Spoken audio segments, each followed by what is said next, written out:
Whiskey Jason here, whiskey from the viewpoint of an American over here in Germany, tasting often rare and exotic whiskeys. Today, this is not exotic, this is not rare, this is a new part of the Jim Beam Basil Hayden's core range collection. This is Toast. It just made it over to Germany. Well, it made it over to Germany twice. Why do I mean twice? First of all, I bought this bottle in the States, had it shipped over to America. Expensive. I have to pay 19% import tax because that's what our VAT is in Germany. And I have to pay about $20 per bottle to have it sent. So it's a $50 bottle, and I pay I paid 78 euros for this in total, so about $85. Is it worth it? No. I'm going to try to judge it as if it was a $50 bottle, okay? So, and by the way, this bottle just arrived also on some of the importers. And yeah, so I was a little bit, I should have waited. It was €1 difference. So I actually could have bought it over here without all the hassle for 79 euros. Now, the $20 per bottle is when we buy 6 to 8 bottles and put in one package and bring it over with FedEx 10-day express service, or 5 to 8 days, whatever it's called. An individual bottle would be much more expensive just all by itself. So remember that when I say that. What am I going to compare it to? Of course, I'm going to compare it to the normal Basil Hayden here. So I have a little bit of my glass left here from my German review. So we have something a little bit special. If you did not know, this is a 63% corn. Wait, did you know that this is 63% corn, 27% then rye, and 10% malted barley? The exact same mash bill as Old Grandad. This could have been the Old Grandad, but they decided to bottle it at 40% instead. And with us whiskey nerds and geeks and freaks out there, this is one of those bottles we make fun of. Now, this is the new bottle design. As you can see, this little piece of paper here, and the belt is much thinner. Look at the size of the, I'm just going to call it a belt, all right? So look at the size of the belt here. I mean, the person in Texas would almost be happy with that belt. And how many times have these been ripped off and damaged and so on? Now we just have the labels on here, but that's good. I'm sure we're going to pay about €1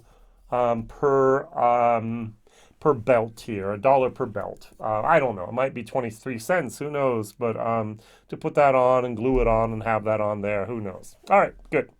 So this is 63% corn. This is 63% corn. This is 27% rye. This is 27% brown rice. This is 10% malted barley. This is 10% malted barley. So did you know that did you know? Did you know that Jim Beam does not have an official product in their core range with wheat? Now, there was actually a wheated whiskey way back when. That was in 2015. There was a Jim Beam Signature Craft Soft Red Wheat Whiskey. Now, I had a few of those Signature Crafts. They were very experimental. They learned a lot, but that's 2015. That's 7 years ago. So they actually did that. If it's a 12-year-old or a 10-year-old or whatever it was, that was even 15 years ago where they made that mash bill. Now they've decided to start using, at least my personal opinion, instead of using wheat, they're using brown rice now at Jim Beam to make interesting products. So, did not know that. All right, so Basil Hayden bourbon, they have the 10-year-old Kentucky straight bourbon, and they have the dark rye whiskey, which is part of their core range. And now they've added the toasted. Why toasted? Why don't they call it Jim Beam brown rice? Well, because they actually take, now this is what I don't understand here. So toast also undergoes a secondary toasted barrel finish for an undisclosed amount of time. Again, after aging, the bourbon is pulled and additional brown rice bourbon is blended in and proofed down to 80%. So only a portion of this has I read a 2-month finish in toasted barrels, and then it's put back together and then it's proofed down to 80%. 80 proof, sorry, 40%. Why don't they go up to 43, 45, 46, 48, 50? Well, we will never know. They like Basil Hayden at 40%. And all of us geeks can complain, and all of us geeks can moan and groan, and Jim Beam and Freddie No just kind of go, we don't hear you. All right, so it's also called the belt buckle here. Yes, the trademark. Now, the color. To be honest, the normal Basil Hayden is a little bit darker, just a bit, Why? Because toasted barrels don't impact or don't impart as much color. So charred barrel has more color, toasted less. Toasted gives more of a sugary type of toasted wood moment, but less color. Did not know that either. All right, very, very good. Now on the nose, there's a little bit of that bourbon sweetness missing. There is a little bit of a, I'm going to call it a browned, a toasted marshmallow moment going on here. There is a tiny little bit, I don't know how to explain it any other way. I've never had this before, but that was the image that popped in my brain. You have peach schnapps, and you put it in the pan and you cook it, and you almost burn the peach schnapps. It's like burnt peach schnapps. I've never had it, but that's lightly burnt peach schnapps. That's what I'm getting here. Yep. I haven't had peach schnapps for 30 years. 30, yeah, 22, less, more than 30 years. All right, but that's what I got here.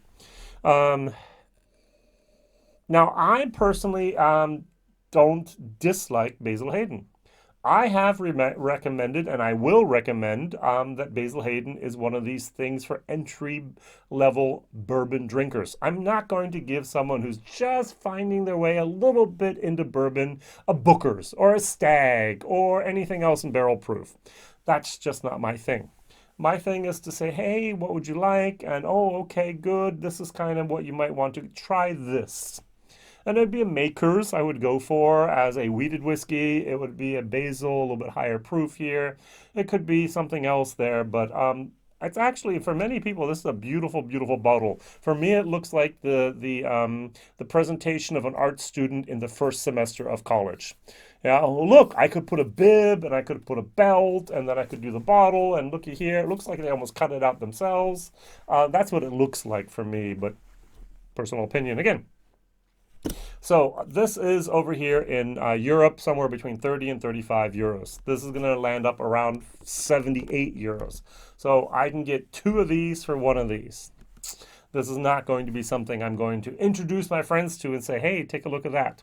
Oh, by the way, we actually do have the 10-year-old Kentucky Straight here, Basil Hayden, and it goes for, in the States, for $60. It's going for 150 euros over here. Just crazy, crazy, crazy prices at the moment. Yeah, I could import it myself for, I get 78 here, so 88, let's say 90 euros, about 100 bucks is what I would pay. But 150, there are quite a few people holding out their hands and getting some money before that bottle reaches our consumers over here in Germany. Yeah, cheers. Burnt peach schnapps. Interesting, interesting. I don't, brown corn, a brown rice, that's not something I'm really, really, really familiar with. So, one thing that I heard that I'm going to finally come to my review is that rice is not considered a grain that can be used in whiskey making in Europe.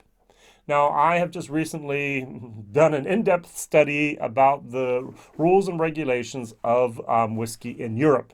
I didn't do it for Scotland. I just did it for the European Union, starting in 1989 and 2008, and now in 2020, 21. I forgot which year it was actually ratified. But I've looked at all three of those and developed and so on, and always just said from a fermented grain mash bill. And so, so the question was fermented grain mash bill. The grain has to be malted, and the question was, can we malt rice? And apparently, we can.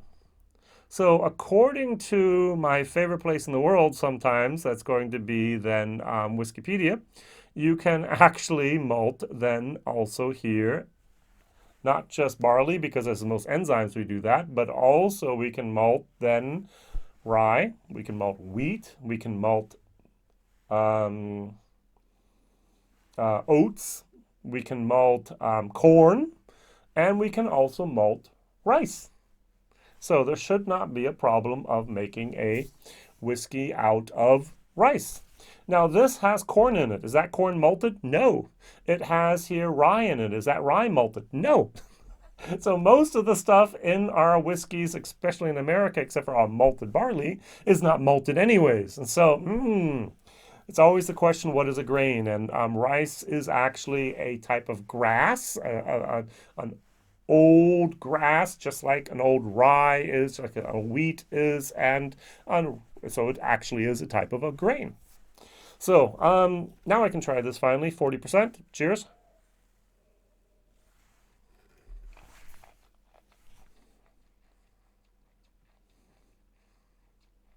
hmm This whiskey is really, for me, weird because it's missing that rye spice. I love rye spice. I actually don't like most wheated whiskeys. Pappy was not my thing. Weller, not great. Often, Maker's Mark, not my thing. Anything, larceny, definitely not my thing. Anything that has a wheated instead of a rye is usually not my thing. Just my problem, not yours. Just I'm not a big fan of wheated products, and that's what I get here. I get that softness. I don't get that spice. I get a very very subdued moment here of sweetness. It's all a little bit toned down. Can you drink it? Definitely. Can if someone gave me a bottle of this and said, "Here you go, Jason," I would go, "Thank you very much. I'll do that." By the way, the same thing here. Um, but am I going to go out and search for a new bottle of the toasted Basil Hayden or toast? It's got a trademark behind it, don't it? Yes, it has. Basil Hayden Toast. No, I'm not. It's light. It's delicate. It's probably great for someone who does not like a sweeted, spicy rye of bourbon. A little floral. It's okay. But there's no moment of yummy, yummy for my tummy here. This doesn't give it to me either, but I like this a little bit better.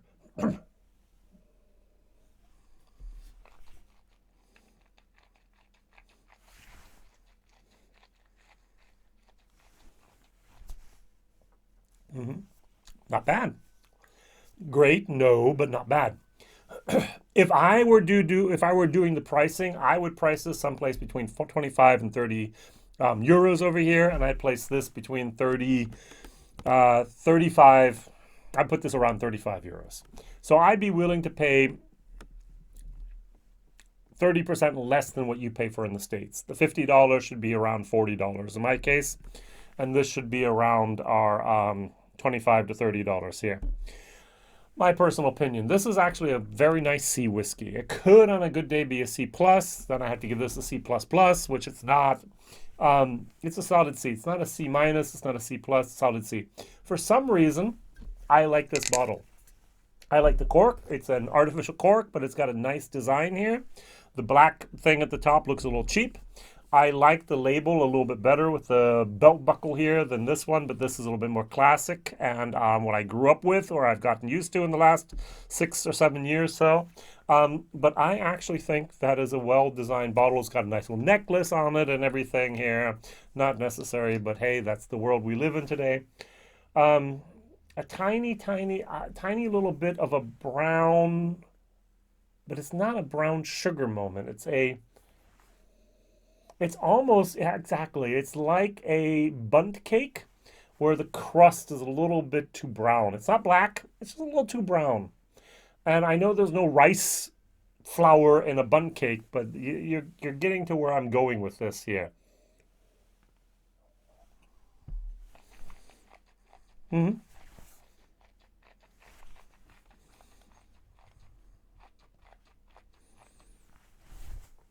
You have the oak, you have the little bit of the vanilla in there. It's not bad at all. But it's just not tiny little bit of yeah, butterscotch, sweetbread, almond. It's just not popping like I like it to have. All right, question of the day: what is your favorite Basil Hayden product?